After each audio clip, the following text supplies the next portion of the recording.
One more quick round on the round table on the stories that may have been overlooked this week or something to watch for in the next week. Let me start with Paul Gigot of the Wall Street Journal. This week, the Supreme Court rejected 5-4 a challenge from the left to the foreign wiretap surveillance program that the Obama administration has been pursuing. So you have 5 conservative justices agreeing with the Obama administration, which is implementing the Bush policy. So it goes to show you how the degree to which the Obama and Bush anti-terror policies are actually much closer than advertised. There has been a lot of continuity.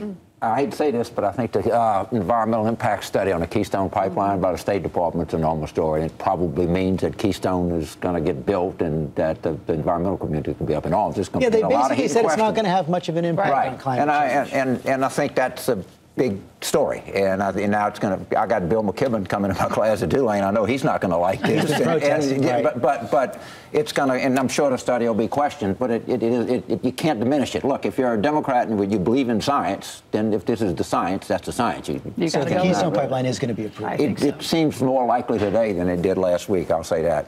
Okay. Well, of course, I've been out of the country doing Pope Speak, so I'm at somewhat of a disadvantage. But one of the things I noticed when I got home last night was that General Michelle Johnson has been named head of the Air Force Academy. And she's a basketball player there and, of course, a woman. And that, I think, is very, very important because we've had so many problems with women in the military. I mean, for somebody to volunteer to serve our country and then be abused in our own military is so shocking.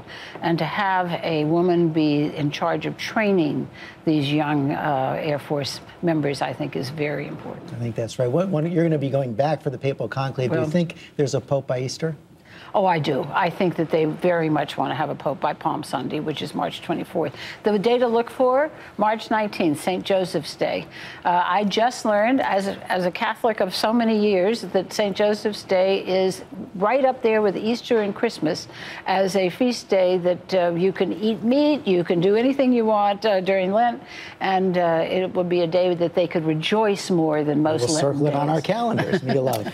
In 2011, I remember looking back at my notes and seeing this poll that was done by Gallup where they asked Republicans and Democrats how much of every dollar spent by federal government is waste. Republicans said 52 cents out of every dollar. Democrats said 47 cents, which told me at that time an overwhelming amount of Americans thought there was a lot of waste. And I'm wondering what it looks like today. And like I said, I believe that the sequester is really, it's painted as a showdown between Republicans and Democrats, but I really think that it's going to shift between Washington and the American people. And I'd love to see, I'm looking for that swell of American people saying, you know what, Washington's not doing the job anymore. We are going to actually go in and take this country see what back. People really think Healing is going to be done on the ground level, yes. I'm going to be a little philosophical, and what I'm picking is, it's poverty to me, but it's poverty of the heart and soul that I think that is existing today. We have a country now that celebrates the powerful, what we feel powerless. We have things that fill our lives, but we don't feel fulfilled.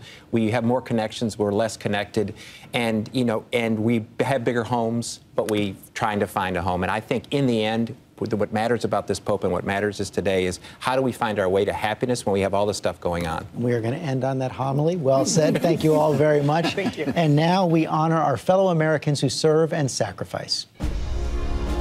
This week, the Pentagon released the name of one Marine killed in Afghanistan.